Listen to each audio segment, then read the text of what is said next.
तो भाई लोग आज से 5 साल पहले हमनी के भोजपुरी इंडस्ट्री में ढोरी चोली साया साड़ी वाला फिल्म बनत रहे। तब हमनी के भोजपुरी में एगो ऐसा फिल्म शूट होत रहे जौना के रिलीज कइल जाई तो हम एकदम पक्का ठोक के कहतानी कि उ बाहुबली ऐसा फिल्म के टक्कर दी।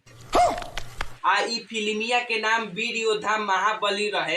ई फिल्मिया में हीरो रहलन हमनी के जुबली स्टार निरहु लाल यादव। अब तू लोग ई फिल्मिया के बजट सुनबा लोग तो एकदम पगला जीबा लोग। तो तालो के हेजे स्क्रीनशॉट दिखाओ तनी देखा लोग। ई फिल्मिया के बजट रहे 10 करोड़। तारा लोग के जानकारी ला हम बता दी कि आज से 5 साल पहले भोजपुरी फिल्म 60 से 70 लाख में बन जात रहे। ये तो लेटेस्ट न्यूज है। रे साला बुड़बक, ई नया खबर थोड़े ना हो कि भोजपुरी फिल्म 60 से 70 लाख में बन जाला।